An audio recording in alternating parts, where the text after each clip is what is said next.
Good morning. So today we are going to be talking about unemployment. Unemployment is defined as the number of people who are economically active and willing and able to work, but are not in employment. In this country, unemployment is measured via two methods: the claimant count and the labour force survey. So the claimant count is the number of people receiving benefits in the United Kingdom. However, the claimant count may not actually reflect the true level of unemployment.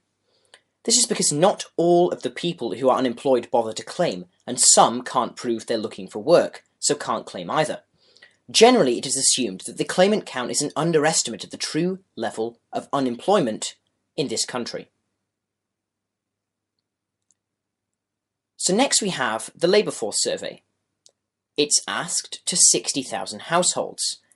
People are asked the question if they are in employment.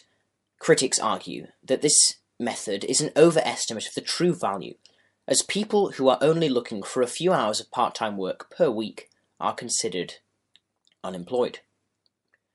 So what types of unemployment occur in this country? Well, here we're going to talk about two different types: structural and cyclical. Structural unemployment is where there is an incompatibility between someone's skills and the requirements of the new job opportunity. Cyclical unemployment is involuntary and follows the trend of the economic cycle.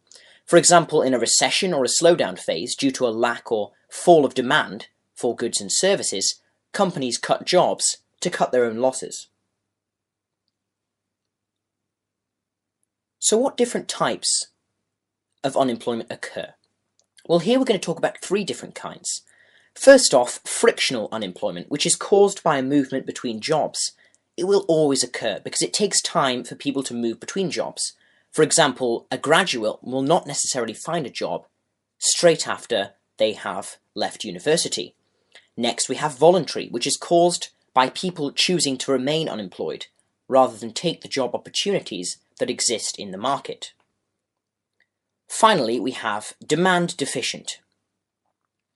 This occurs when the economy is below full capacity. For example, in a recession, aggregate demand will fall, leading to a fall in output and falling economic growth.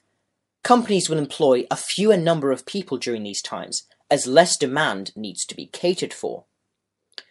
So there are various consequences of unemployment.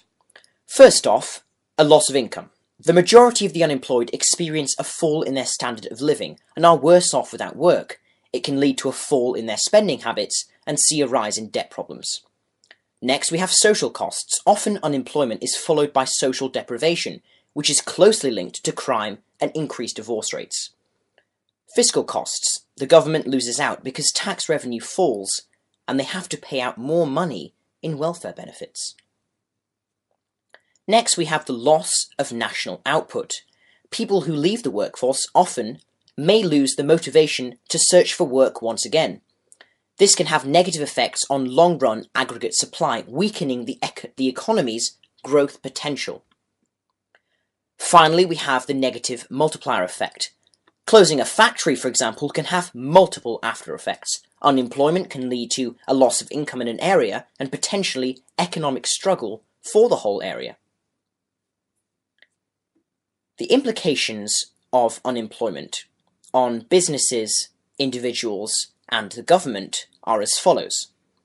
The implications for businesses can include a variation in their consumer spending for income-dependent products. It can even cause an insecurity in their workforce. For individuals, unemployment can see a fall in their standard of living.